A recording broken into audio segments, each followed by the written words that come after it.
మరో అంశం చూద్దాం. విశాఖ సిటీ పరిధిలో అవినీతికి పాల్పడిన పోలీసు సిబ్బందిపై సిపి శంకబ్రత బాగ్చి చర్యలకు ఉపక్రమించారు. కేవలం 3 రోజుల వ్యవధిలోనే 6 సిబ్బందిపై సస్పెన్షన్ వేటు వేశారు. వీరిలో 3 కానిస్టేబుళ్లు, 3 హోంగార్డులు ఉన్నారు. విచారణలో ఉద్యోగుల అవినీతి నిర్ధారణ కావడంతో సిపి శంకబ్రత బాగ్చి చర్యలు తీసుకున్నారు. నైట్ షిఫ్ట్ డ్యూటీలో లారీ డ్రైవర్ల వద్ద నగదు వసూలు చేశారని, స్టేషన్ బెయిల్ ఇచ్చేందుకు కూడా లంచం డిమాండ్స్ చేసినట్టు తెలుస్తోంది. ఇక దీంతో అవినీతికి పాల్పడితే చర్యలు తప్పవని విశాఖ సిటీ కమిషనర్ శంకబ్రత బాగ్చి హెచ్చరించారు.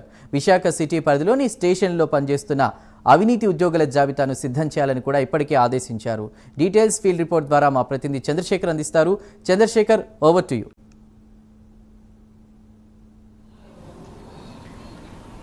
రైట్ చందు, చూసుకుంటే విశాఖ జిల్లాలో ఉన్నటువంటి నేర నియంత్రణ ఏదైతే ఉందో నేర నియంత్రణకు సంబంధించినటువంటి అంశాల పట్ల అయితే విశాఖ సిపి డాక్టర్ శంకబ్రత బాగ్చి అయితే పూర్తిగా కూడా వర్క్ చేస్తున్నటువంటి పరిస్థితి అయితే కనిపిస్తుంది. ఈ నేపథ్యంలో కంచే చేను వేసింది అనే చందాన ఏదైతే ఉన్నటువంటి తులసి వనంలో కొంతమంది గంజాయి వనాలు కూడా వెలిసినటువంటి పరిస్థితి కనిపిస్తుందని చెప్పుకోవచ్చు. ముఖ్యంగా చూసుకుంటే విశాఖ జిల్లా పరిధిలో ఉన్నటువంటి విశాఖ సిటీ పరిధి ఏదైతే ఉందో ఈ పరిధిలో ఉన్నటువంటి కొంతమంది కాకీలు మాత్రం అవినీతికి అలవాటు పడినటువంటి ఆ పరిస్థితి అయితే ఎక్కువగానే బయటకు వస్తున్నటువంటి ఆరోపణలు కూడా ఉన్నాయి. ఈ నేపథ్యంలో ఇటు విశాఖ జిల్లాకు సంబంధించినటువంటి 3 కానిస్టేబుల్స్తో పాటు 3 హోంగార్డు పైన కూడా విశాఖ సిపి శంకబ్రత బాగ్చి అయితే వేటు వేసినటువంటి పరిస్థితి కనిపిస్తుంది. ప్రధానంగా చూసుకుంటే ఇక్కడ పోలీస్ స్టేషన్ పరిధిలో పనిచేస్తున్నటువంటి సమయంలో అక్కడ ఉన్నటువంటి వారితో కానీ లేకపోతే అక్కడికి స్టేషన్కి వచ్చేటటువంటి ఏదైతే ఫిర్యాదుదారులతో కానీ అసౌకర్యంగా ప్రవర్తించడం కానీ లేదా కేసులకు సంబంధించినటువంటి రాజీలు కుదిర్చే విషయంలో కానీ లేదా కేసులు కట్టకుండా కూడా నీరు గార్చేందుకు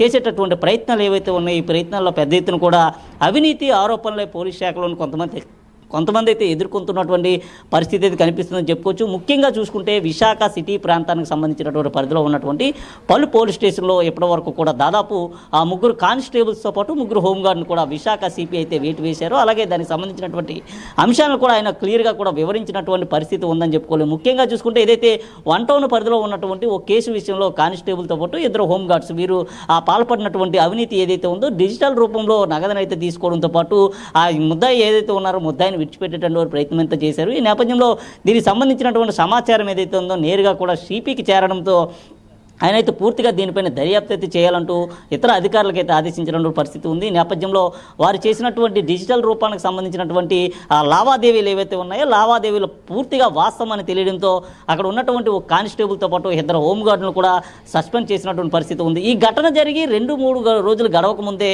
మరలా ఇటు కంచరపాలెనికి సంబంధించినటువంటి 2 కానిస్టేబుల్తో పాటు మరో హోంగార్డు కూడా అయితే రాత్రి సమయంలో ఏదైతే నైట్ షిఫ్ట్ డ్యూటీలు చేస్తున్నటువంటి పరిస్థితి ఏదైతే ఉందో ఆ సమయంలో ఈ కానిస్టేబుల్స్ రోడ్డు వెళ్ళేటటువంటి NH5 వెళ్ళేటటువంటి లారీలను ఆపటం అక్కడ ఉన్నటువంటి డ్రైవర్ల నుంచి డబ్బులు వసూలు చేస్తున్నారంటూ కూడా పెద్ద ఎత్తున అయితే ఆరోపణలు వచ్చి దీనిపైన నిఘా పెట్టినటువంటి పోలీసులు అది వాస్తవం తేలడంతో డైరెక్ట్ సిపికే దీనికి సంబంధించినటువంటి సమాచారాన్ని కూడా చేరవేశారు. కొంతమంది ఆ లారీ డ్రైవర్స్ కూడా వారి మెసెంజర్ ద్వారా కూడా సిపికి అయితే సమాచారాన్ని అందవేసినటువంటి పరిస్థితి ఉంది. ముఖ్యంగా చూసుకుంటే దీనికి సంబంధించినటువంటి అంశాలు ఏవైతే ఉన్నాయో ఈ అంశాలపైన పూర్తిగా కూడా విశాఖ సిపి చాలా సీరియస్ అయినటువంటి పరిస్థితి అయితే కనిపిస్తుంది.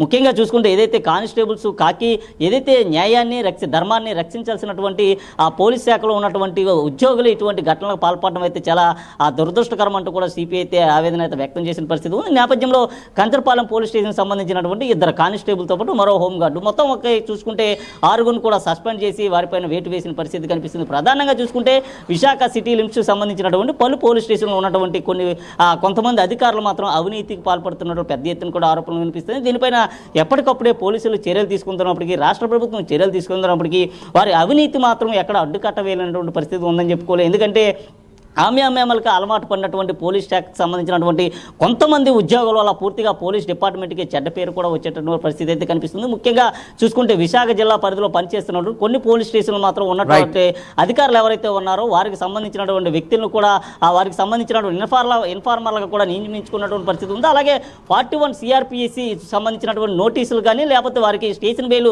ఇచ్చే సమయంలో కూడా నగదు అడుగుతున్నారంటూ కూడా కొంతమంది అయితే సిపికి కూడా ఫిర్యాదు చేస్తున్న పరిస్థితి ఉంది. అయితే ఇటువంటి పోలీసులపైన ఇటువంటి పోలీస్ స్టేషన్ల పైన కూడా సిపి అయితే దృష్టి సారించాలంటూ స్థానికులు అయితే చెప్పిన పరిస్థితి ఉంది. ఇలాంటి వ్యక్తులపైన కఠినమైన చర్యలు తీసుకోవాలి. ఏదైతే అవినీతికి పాల్పడుతున్నారు ప్రభుత్వ ధనాన్ని వీరు జీతంగా తీసుకుంటూ కూడా అవినీతికి పాల్పడుతున్నటువంటి అధికారులపైన కఠినమైన చర్యలు తీసుకోవాలంటూ స్థానికులు అయితే కోరుతున్న పరిస్థితి అయితే కనిపిస్తున్నాయి. Chandu. Right, Chandrasekhar, thank you. Once again, Ajim, Ravi Verma, Kumar and Chandrasekhar, all of you, thank you so much.